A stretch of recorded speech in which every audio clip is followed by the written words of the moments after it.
Now then, people, welcome back to the Just Joe football show. And I am as well as excited to hear from our good friend, Mr. Gary Devonport, as the rest of us. He's back, talking shut, back in the building and all that jazz. Actually really excited to be talking to what I would consider like one of the OGs, like podcasting royalty, having been on Talking Shut myself and stuff. Gaz, it's great to have you back, man. Yeah, thanks, mate. It's nice to take a little trip down the sort of memory lane and reminisce a little bit. Yeah, it's good, mate. It's great to have you back, honestly. What's been going on with you? Because obviously, naturally, everyone goes, "Where's Talking Shut? Why don't it come back? We all miss it. It was great." So, what's been going on with that, mate? And where you at now? So now, mate, I think we're Talking Shut. We obviously were kind of born in a little bit of a vacuum, and there were no real podcasts. The square ball we're sort of in semi-retirement, and yeah, me and Ben were already doing another podcast for the trust when we both were on the trust board, and then we left, and a local radio station asked us if we wanted to sort of resurrect a podcast, and me and Ben came up with Talking Shut, and you know, the history is the history, and then I think COVID started, obviously, the issues for a lot of content creators. That obviously for us, that was very much an in-person podcast where we kind of relied on bouncing off each other and guests and stuff like that. And we kind of had to adapt that and try and kind of keep it going. And you know, like yourself, we tried to do watch-alongs and stuff just to try and keep content creeping out while we were in lockdown. And then ultimately, the long and short of it is that. Yeah, work just got in the way of everything, if truth be told. I took a promotion at work, and yeah, it just kind of came to a natural conclusion. The lads continued for a little bit in my absence, but then I think with everything, you know, a couple of lads had kids and work and all that type of stuff. So yeah, it came to a natural end, but it's kind of nice and a bit reminiscent to the occasional times I do dip on Twitter, which isn't very often. It's nice to see us still mentioned and stuff on there, and you know, still mentioned, and it's nice to be a little part of Leeds history, I suppose, podcasting history for sure. So yeah, definitely. And talking of Leeds United history as well, right now, like obviously Liam Cooper today, we got like the proper goodbye, 10 years at the football club. Yeah, like for me, Gaz, a modern day legend. Can we say that about Cooper? Yeah, mate, undoubtedly. I mean, 262 appearances, I think, when I last looked. And I know he coming for some stick, League One Liam moniker and all that type of stuff, but I think you've got to look, and pretty much every manager, I think, minus a little spell under Gary Monk when he brought in Bartley and played Bartley and Janssen together, he pretty much featured under every manager, including arguably the best manager we've had in decades, in Marcelo Bielsa. And I think, you know, despite the mistakes, I think he said in his leaving statement that, you know, it was never perfect. And you know, I think you've got to look at that and say he featured that many times under top managers and under not so top managers through the good times and the bad times, of which there were lots. And yeah, I mean, I've been lucky enough to have some dealings with him on a pretty low level, and what a guy! Like you talk about captaincy. He took his job really seriously, and he couldn't do enough for fans. And you know, he's just first and foremost a great guy, and I think he's been an absolutely incredible captain. He's had his ups and downs, but every player's going to do. And other than 262 games, there's going to be good games and bad games, and he's made mistakes and all that type of stuff. But that's football, and you can't doubt his commitment to Leeds and what he's done as a captain. No, I agree with you. That's the main thing, isn't it? Like, I know he probably at times got a bit of unfair stick, I felt, and was a lightning rod. Because I always joke now, like saying, now that there's only Bamford left, what's going to be the next old guard? Because they seem to get battered so much by fans. It's like, who's going to be next? Because they're all gone now, really, aren't they? At the end of the day, you've got Pat, who he's basically playing a semi-retirement role anyway, because we barely see him, do we? He's always injured, and when he does, he'll be playing off the bench, etc. So it's probably yeah. Do you think the club have handled it well, Gaz? Because I don't know. I thought we might have seen more of a bit of a fanfare and all that sort of stuff, but I don't know if they've just distanced themselves a little bit, I think. Yeah, I don't know, mate. I suppose we don't really know what's been going on behind the scenes. Obviously, there was talk of Liam joining Hull towards the end of the window, and it never materialised. So I don't know, was the offer still there on the table for Liam potentially take, but it didn't kind of suit him, and Leeds have just kind of, with respect to him, let him have time to think about it, and then take it from there. And obviously now that it's become apparent that he's going to take up an option abroad, then that's probably the time. Yeah, it'd probably be nice to see a Dallas type video and all that type of stuff, but he'll be acutely aware of it as well. It's been a bit of time, and we're now a few games into the season, and it probably looks a bit Johnny come lately type thing. But I think the statements have been good, and obviously he's made a statement himself and stuff on his Instagram. Yeah, probably could have done it a little bit differently, but it is what it is. Unfortunately, football, isn't it? Yeah, no, it is what it is. You are right. There's a new dawn, there's a new era, if you like, under the tutelage of the 49ers and Daniel Farke. I don't think we've had a chance to probably catch up for a very long time, actually, under this new guise. So, how do you see it now? Obviously, we spoke a lot during the Bielsa era, and it was all romantic, and it was all like, oh, this is beautiful, and it obviously ended the way it did, and we find ourselves back in the Championship. But it almost feels, Gaz, for me, it's all the love's not there anymore. It's much more transactional. We're a much more professional outfit, and this is probably how football clubs are run now. And yeah, how do you feel about this current guise of Leeds United? I think anybody who follows Marcelo Bielsa and the impact that he had on Leeds, and I know we like to look all starry-eyed back to the Bielsa era, and it's very, very split opinion on whether he should have gone, stayed, and all that other stuff. And what he did for the club was phenomenal. Not only on the pitch, but off the pitch. Like we start talking shit under Eckenbottom. And we saw all that time, and like the change from that period to Marcelo taking over, and what he did was incredible, really. And he brought a new fan base, and he brought a new way of looking at football from a tactical point of view, and he brought a professionalism, and I think he brought the club back together. And then obviously it ended the way it ended, and the next few managers weren't anywhere near as successful or even having that impact off the pitch that he did, and we did start to then feel a little bit more separated again from the club under Farke. So last year, obviously, I would have loved Talking Shutt during the Jesse Marsh tenure. I swear to God, man. Our WhatsApp group still exists, and it was quite lively in there at the time. But no, that'd have been such a good time, mate. Honestly, I think would it have been the first time Shithouse of the Week would have gone to our old manager? I think maybe. Yeah, there's some very choice words in there. Some stuff that we probably couldn't broadcast when we were doing it. But I think under Farke, it's a difficult one, isn't it? Because last year ended on a bit of a sour note, and again, it's a bit of a split opinion last year where 90 points plus 90 points gets you promoted any other time. But for me, and this is only my opinion, I felt like we kind of just died away in a bit of a damp squib towards the end of the season. I'll be honest, part of the reason I'm not talking shot on the head is my son plays darts competitively now, believe it or not. So I spend a lot of time being a darts roadie and just driving him around the country to various darts events. But we were up in Middlesbrough on the day of the playoff final, and I'd not got a ticket.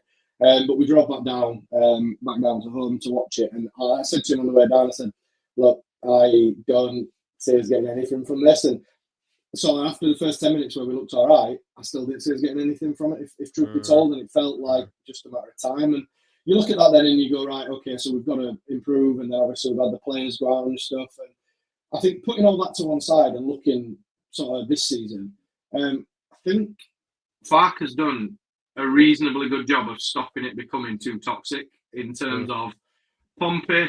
We conceded really sloppy goals, to be fair. We scored a few as well.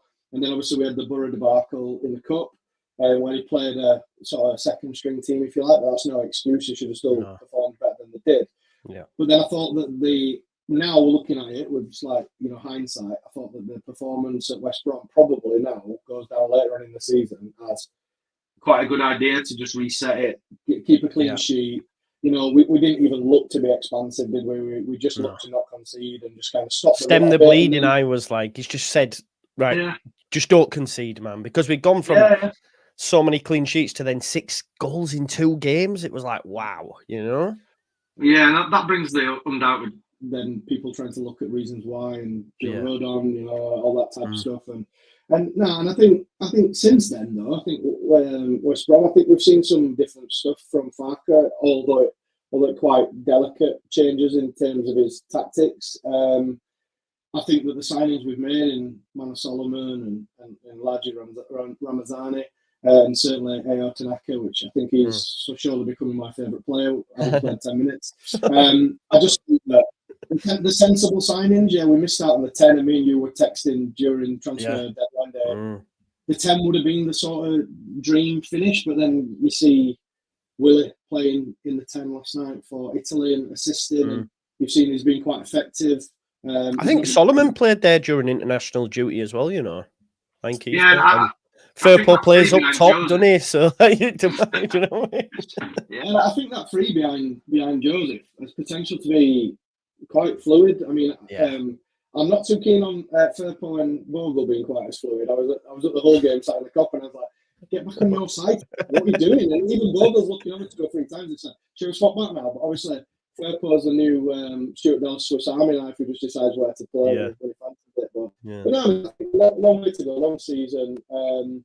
And I just think that I'm not too panicked at the minute. I think we've made decent business. I think we've arguably got the best defence in the league when they're at it. I think in Ampadu, we've arguably got the best at that role in there, in that kind of holding it, breaking it up. I think the only criticism I've got for Farke is the playing the, and all the kids like call it a double pivot, but I still stick to 2 holding midfielders. I just think that's a bit too safe at times, and I think we could get away with playing 1 holding midfielder in Ampadu and then try and be a bit more expansive going forward. By all means, play 2 away from home against teams who are going to push us. You know, your Burnleys and even Sunderland have started like an house on fire, so we'll be playing 2 holding midfielders against them. But I'd like to see that Ellenroy be a little bit more front foot and expansive at times, and certainly when we go 1 goal up, continue to do that. Where I think some criticism of him is that he's occasionally tries to go safe too soon.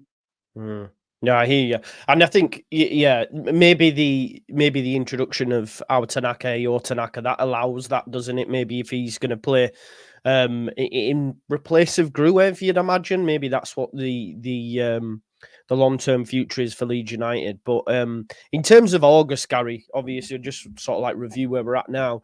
The transfer window was tumultuous, man. It was up and down. I went through so many different emotions. We lost Archie. We then lose Rutter. I guess we all thought Cree would go.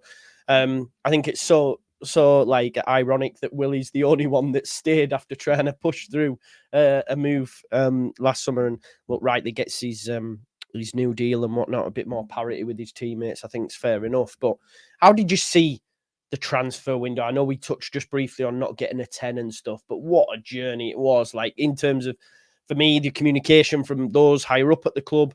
It's going to be interesting because I know Angus will be due for his square ball interview in very soon, so it'll be interesting to see what he says there. So how do you see that transfer window? It was wild for me, I felt. Yeah, it's you're a little bit more relaxed, aren't you? You're always a little bit more like, I'm just going to take where I can be a bit reactionary. I can't lie. Yeah, mate, we all are. I just sometimes try to grab a bit of like context at times, and I think the problem we've got nowadays is we used to live our transfer windows through CFAX, where very rarely would you get any sort of transfer window. Whereas now we live it through the optic. That's a good phrase now, isn't it? We live it through the world of where agents can leak information to people to get it out on social media to then drum up interest in their clients. So then we see like your really wild links with people, and then fans get a link to a player, they kind of like that player, so they pin the hopes to it and go, I hope we sign that. And then before you know it, a rumour becomes fact. And then when we don't sign that player, then the club are letting us down and all that type of stuff. And it's really difficult in it to sort of get a grip on what is real and what's not real in a transfer window. And I just feel like I think we've had a good window overall. Incredibly disappointing to lose Jorginho. I thought he were really important to this side, and what his impact last year goes unfounded. But that's football, and he had a release clause, and they were willing to pay it. And you know, unfortunately, in football now, we're a business as well as a football club, and that kills us because you know players want certain things put in the contracts and X, Y, and Z to keep them, in the availability of the shop window. So disappointed to lose him. I was very disappointed to lose Archie, but I understand it. Rutter's very disappointed. I'll be honest, I kind of thought Cree would go in all along, if I'm honest. I'm not scared to admit it, but I feel like towards the end of the Premier League season, I would have quite happily let him go then, not knowing what impact he would make after that. But, I was going to have a change of headphones because some people complaining of sound. One sec. Oh, okay. No worries. No worries. It sounds all right to me, Gaz. I did see a few comments, but I didn't want. He won't be able to hear me anyway, will he? But yeah, it sounded all right to me. So I don't know, but there we go. Gaz will sort that out. Let's have a look at what else gets said. One sec. He's a point. All good? Can you hear me? See, this is what happens when you're out of the game for so long, you see. Can't hear you, bro. Can't hear you now. No. Have you got me now? Yeah, can hear you. Yeah, go. Oh. Ever the professional, sorry. Yeah, no, don't worry. No, yeah, you sounded all right to me anyway, Gaz, to be honest. Yeah, there's a few people, but I've had to quick change out. Yeah, I'm out of practice now. I do apologise. Oh, what's this? Jers says, delighted it's coming back. It's not. I don't think it is coming back, is it? No, I don't think so. Truth be told, there was a discussion earlier in the season about do we bring it back, but it's just tough. Obviously we've all got work and kids and stuff like that. People don't understand how much content it can.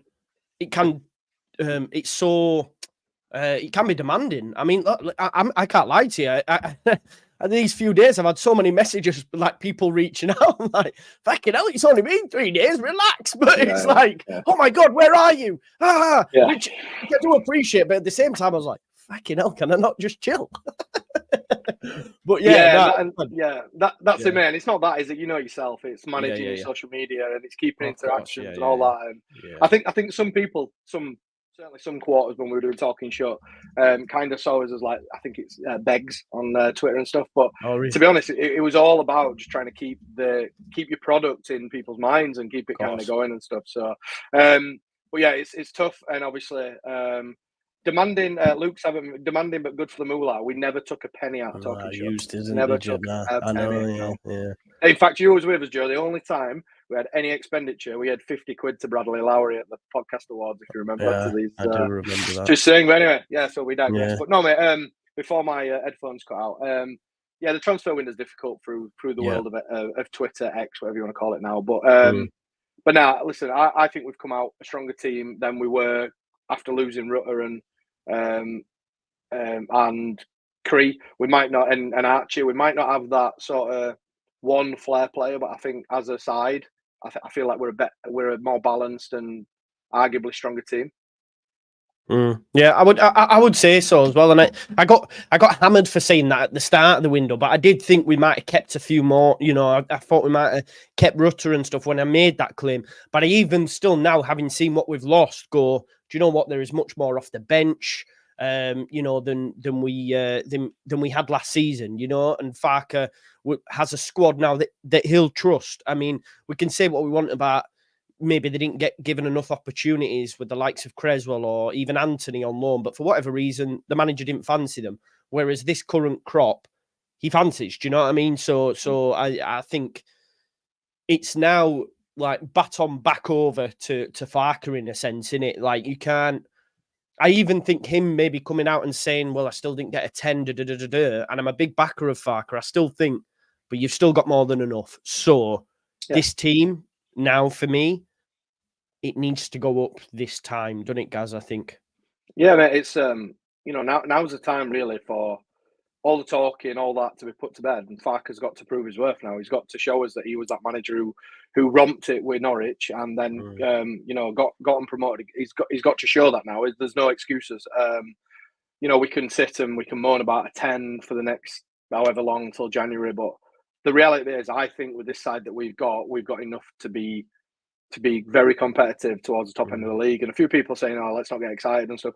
I am literally the most balanced pessimist fan ever, and I'm fully well aware that it is a hell of a long season, and there's still going to be ups and downs in true Leeds United fashion. We will we will roll teams over, and we'll probably get done. We'll probably get sucker punched 1-0 because teams will come to Ellen Road, they'll pack 5 men behind ball, and they'll make it hard for us because that's what they do. That's literally the blueprint of how to beat Leeds United. Frustrate them, silence the crowd, turn the crowd against individual players, score a cheap goal, play on the refs being rubbish, and then walk off away to wherever we're 3 points or a point. So that's where we've got to. That's where now Farke's got to, kind of not step up, but he's got to show his worth now, I think. Yeah, I think. And do you think does he have that worth for you guys? Like, is he the right man for the job in terms of getting Leeds United out of this division? I did hear a stat the other day. I think it might have been on Johnny Cooper on Square Ball, mentioned like he's now got the most wins at this level, I think. But I think more than Mick McCarthy. But I don't know if that, look, it's great for what we've got now, but what does that say about him that he's always stuck at this division kind of vibe? Do you know what I mean? So it does have its draws to it as well. But do you think he's the right man to get us out of this division this time? I'll be honest, at the end of the playoff final, I was very much in the camp of he's had his chance, let him go. But I think that was based out of disappointment of the performance in the playoff final. The way it ended was poor as well, wasn't it? QPR, all these different... Yeah. Like I say, I felt like we ran out of gas and then we didn't turn up. But he's the man who's here at the minute. He's the man at the helm, and he's got form before. He changed the Norwich side in the way that they played, and he moved. It appears at times to be a bit rigid. His substitutions are at roughly 75 minutes a lot of the time, and they're quite easy to understand where he's going to go with them. And a lot of the time, it's like chuck a load of strikers on them, and but I think sometimes as fans we can be a bit disparaging to him a little bit, and I've seen certainly a bit in pre-season and a little bit in that whole game that thinks that he's got enough about him to tweak things, and I also think that if you take Willie and Dan James out of the team now, you bring in Solomon and Ramazani on. Last year you bring in Anthony on. And that's no disrespect to him, but I think it was a really difficult season for Jadon Anthony. I don't actually think he's a bad player, but he wasn't particularly fantastic for us.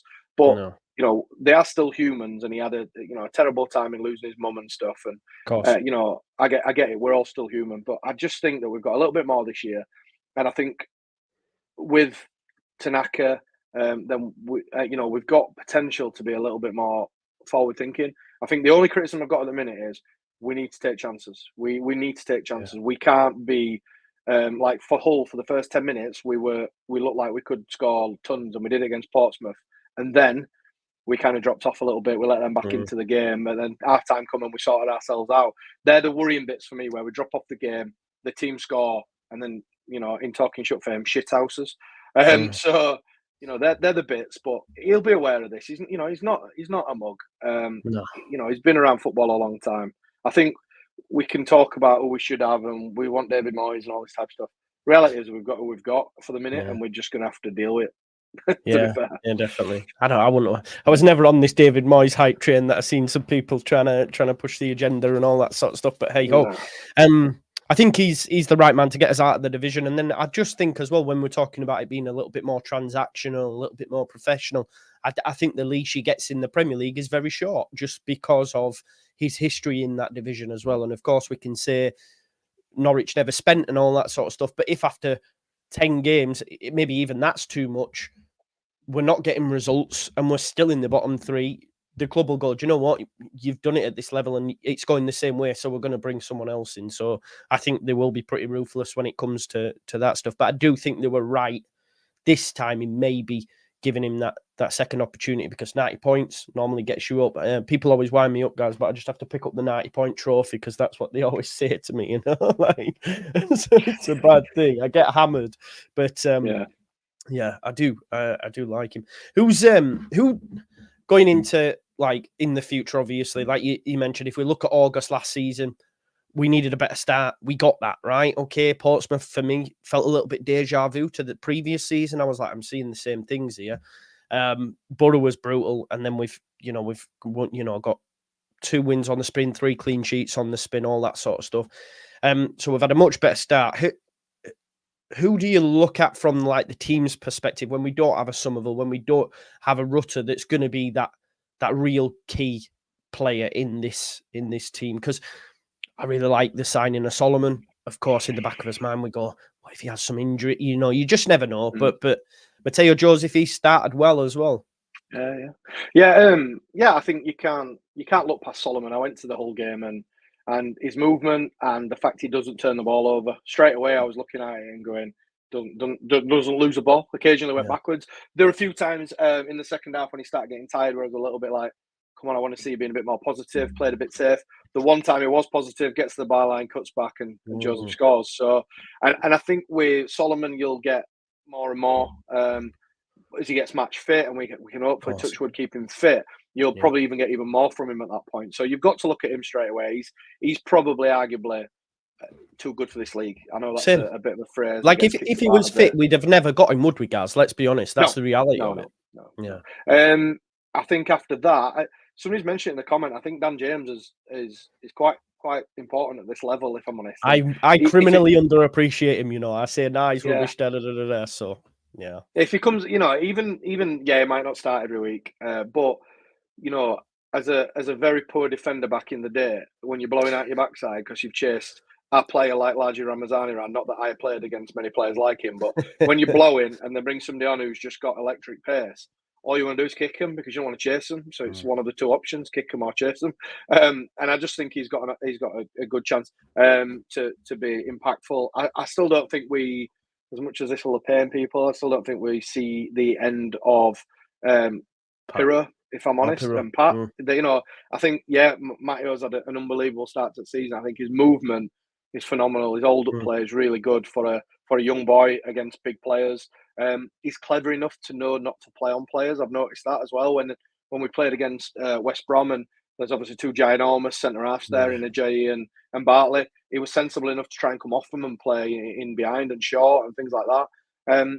But he's going to need time out. He's a young player. He's not going to play 42 games in a season. Would you have brought in another striker, guys? Because that's something we discussed on my channel during the window. Just someone on a loan, maybe to help shoulder, because Pirro's not that direct replacement. Bamford can't be relied upon anymore. So would you have maybe looked at that?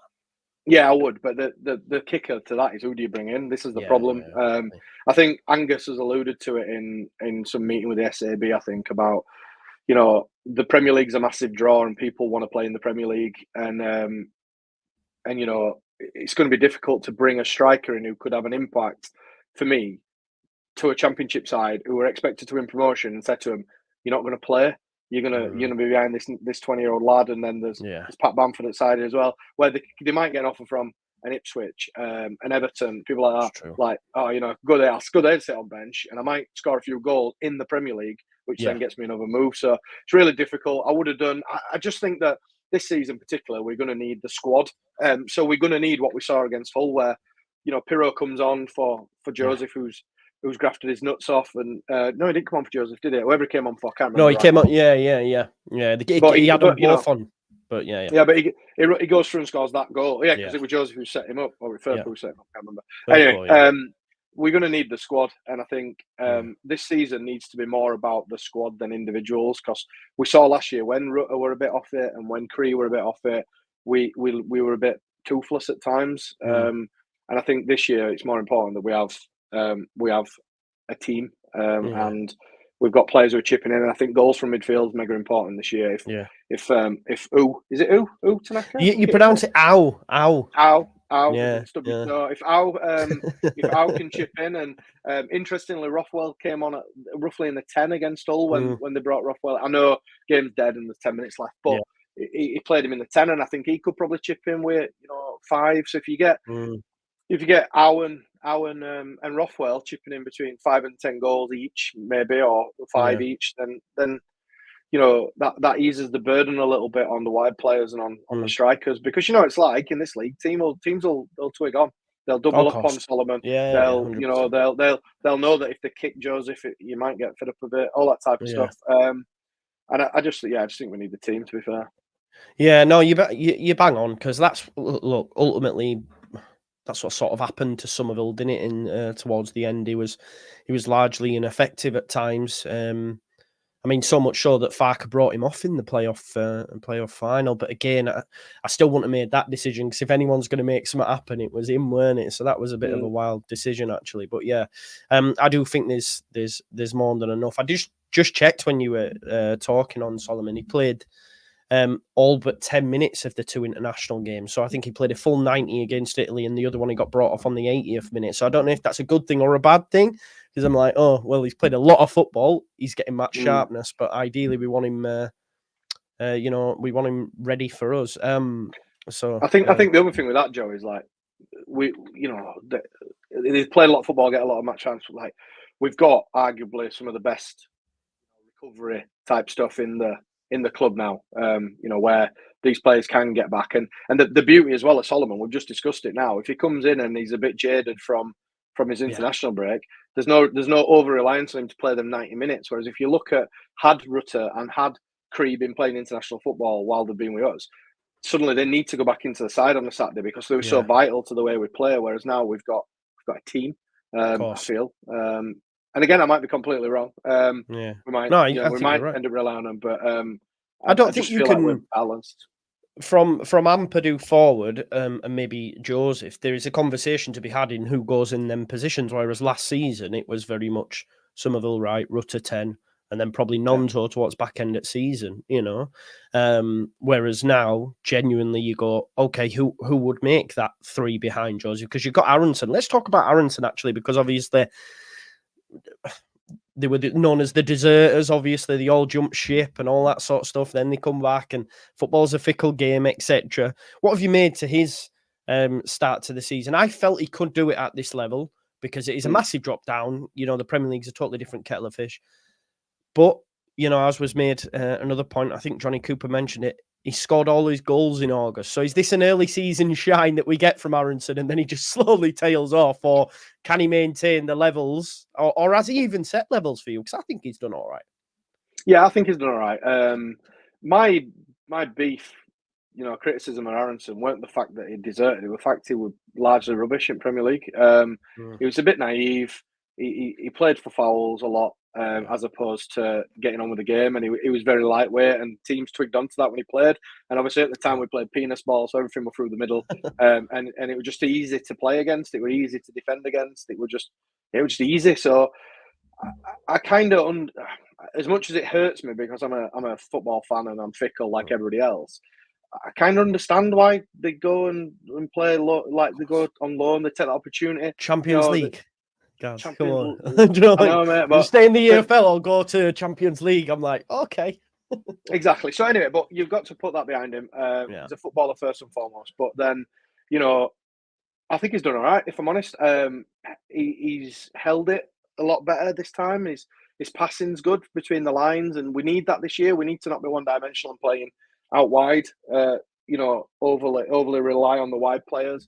And I think he's done all right. But again, what are we, 5 games into the season? Yeah, I've played 4 or 5 games, something like that. There's still a long way to go. But again, like we talked about earlier, the benefit is we're not relying on him. We're not relying on Aronson playing 90 minutes of every game and performing every game, because we've got players who can come in and interchange, and I think that's an important part, that we're not having to rely on one player this year, because as we know, it's the part where if we become over reliant, then it's the weakest point in it, and then if they fail, we're struggling. So he's done all right. As with Willie last year, when everybody didn't like him, performances on the pitch will win the fans over, and I think we've seen that already. That he were committed. A new contract, man.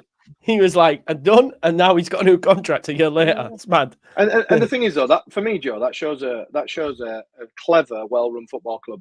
There'll have been no doubt bids for Willie, and we'll have turned around to him and said to him, look, we will hold on. I'm sure this is how the conversation went. If someone comes in with mega money, we'll look to sell you.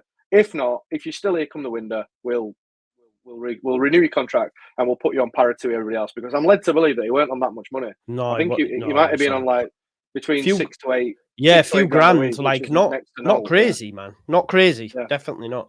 So clever. And also, like, if I were Farke, I'd be sitting Willie in changing room after and saying, look, you can be my man this year. You can be Chris Somerville this year.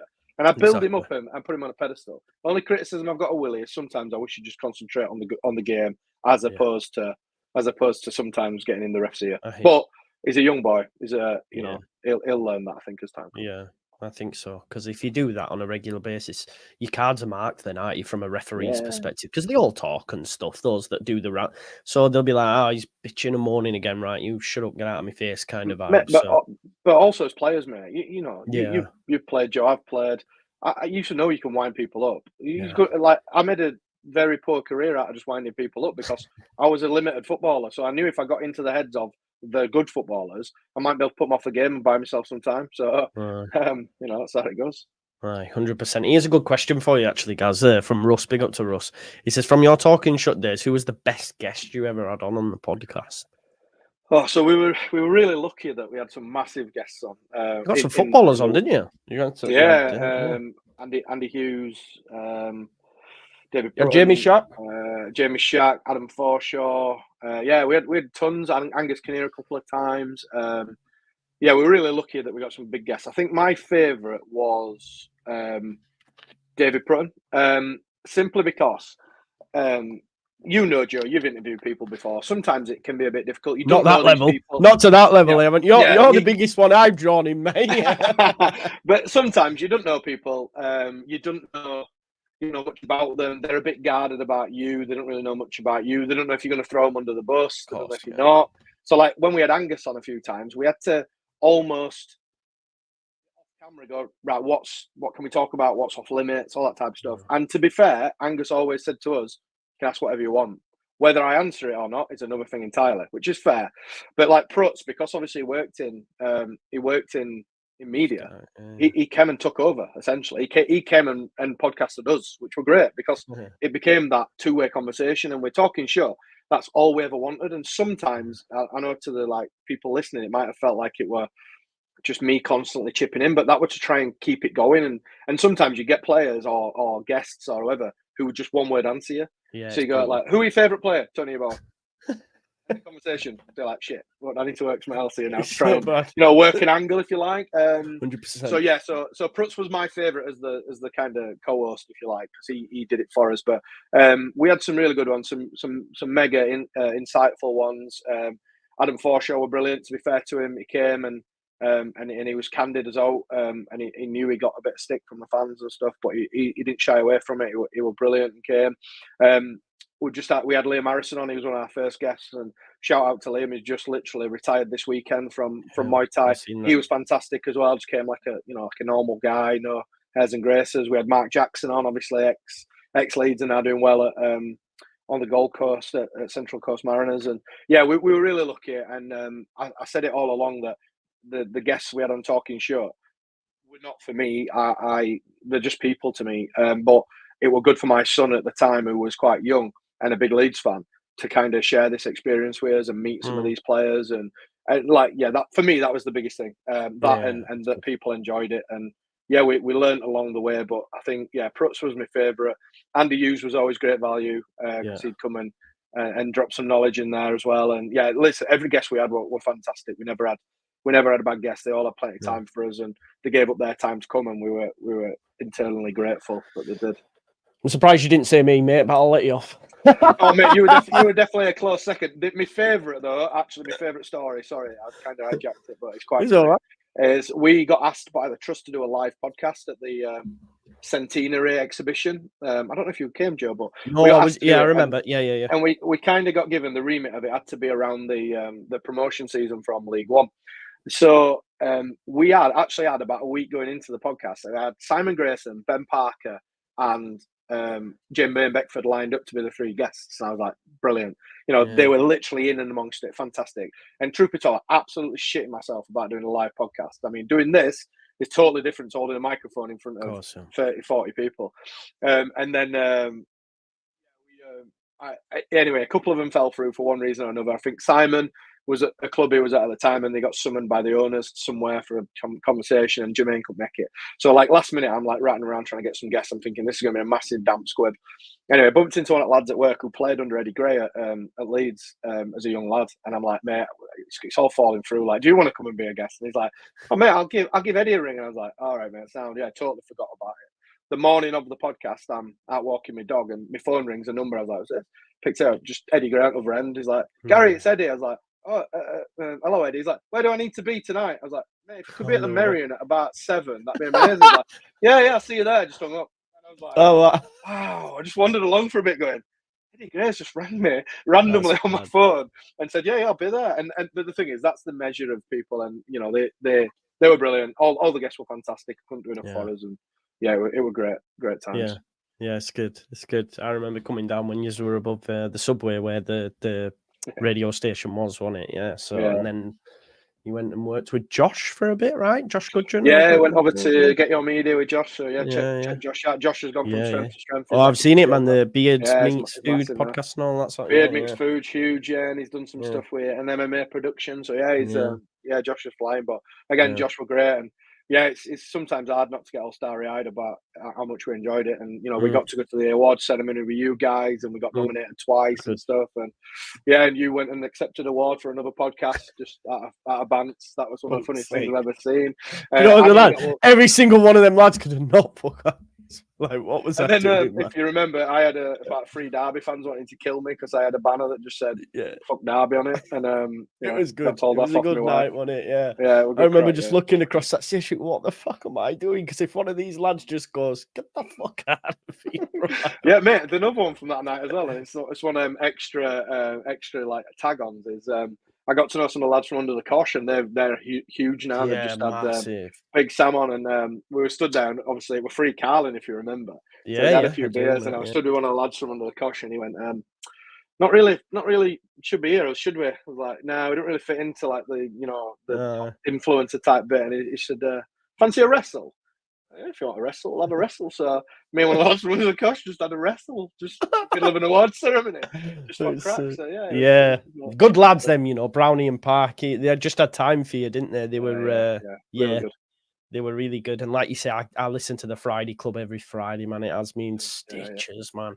It's brilliant. It is absolutely brilliant. I didn't know they had Big Sam on. Is that a recent episode? Is it or something? Yeah, literally, I listened to it today. Commuting between work, but Parky actually lives 50 yards away from me, so I see him on time walking his 2 little Lasser-Apsus, which don't really fit into the image of the beast, as he called himself. Definitely, man. Great stuff. Burnley up at the weekend, mate. I'm glad football's back. It's tedious, terrible timing at the international break. It's all but done now. Thursday tomorrow, the press conference will be on. Hopefully, everyone's come back fighting fit. But that's going to be a big early season test in it. Burnley at home on Saturday. How do you see it going? It's hard to call early on, isn't it?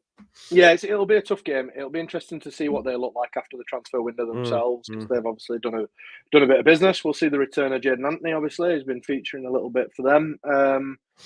It'll be a tough game, and I think it's probably come at a right time because we've just discussed how the weekend started, and now we can really discuss about actually, you know, where are we at? Like, it's a decent yardstick. Because we've got some tough games after that as well. You know, Sunderland are in there. I think Coventry. There's a few after that. Yeah, I still think we're probably not seeing the teams that will be in and around it just yet. I still think there's a little bit of sort of bedding in to do, and certainly for us as well, in terms of new signings and things like that.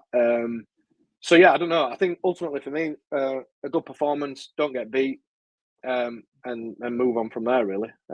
See what Scott Parker's dress code's like. He's got that Bladigan on.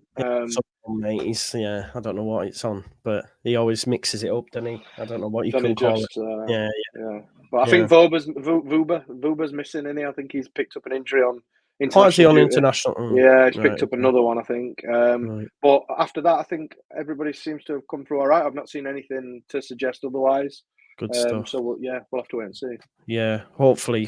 Would you? I think he'll go with the same lineup if he can. I think he'd like to play out Tanaka maybe, but I just think against Burnley, you probably will go for that defensive solidity over maybe bringing Tanaka. I'm not sure what you think.